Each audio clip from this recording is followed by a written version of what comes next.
অলক্ষণে মুখ দেখলাম, আজ দিনটাই মাটি। এই তোর ওই জং ধরা আবর্জনা নিয়ে ফুটপাতে নাম, আমাদের চাকার ধুলো লাগার যোগ্যতাও তোর নেই, সরে দাঁড়া। আজ তোর চাকার ধুলো লাগার যোগ্যতা আমার নেই, মনে রাখিস যেদিন সময় বদলাবে সেদিন তোর এই সস্তা অহংকার আর ওই দামি গাড়ি দুটোই আমি আমার পায়ের নিচে পিষে মারবো। ম্যানেজার সাহেব, এই গাড়িটার দাম কত? তোর মতো ভিখারির 7 জন্ম বিক্রি করলেও এর একটা চাকা কিনতে পারবি না। বের হও এখান থেকে, ছোট লোক কোথাকার। অহংকার করিস না ম্যানেজার, একদিন এই পুরো শোরুম আমি খুচরো টাকা দিয়ে কিনে নেব। রাগের মাথায় তো বলে এলাম, কিন্তু এখন আমি এতগুলো টাকা কোথায় পাবো? যে এই নরকের শয়তান দোমুন্ডাকে হারাতে পারবে সেভাবে নগদ 200 কোটি টাকা আর সোনার মুকুট। এই সুযোগ ওই শয়তানকে হারিয়ে আমাকে জিততেই হবে। আজ কি কোনো বাঙালির বুকে দম নেই যে আমার সাথে লড়বে?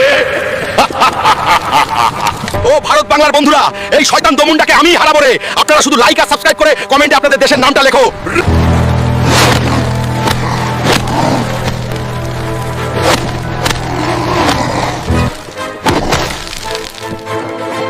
আমাদের বীর হাল্ক এই নরকের শয়তান দোমুন্ডাকে হারিয়ে জিতে নিয়েছে নগদ 200 কোটি টাকা আর এই সোনার মুকুট। কি রে ম্যানেজার, চিনতে পারছিস? বলেছিলাম না তোর এই পুরো শোরুম আমি পকেটের খুচরো পয়সা দিয়ে কিনে নেব। আজ থেকে এই শোরুমের মালিক আমি। আর ম্যাডাম, আজ তোমাদের ওই বাইক আমার গাড়ির চাকার ধুলোর যোগ্যও না। সস্তা আমি ছিলাম না, সস্তা ছিল তোমাদের ওই অহংকার। এবার রাস্তা ছাড়ো।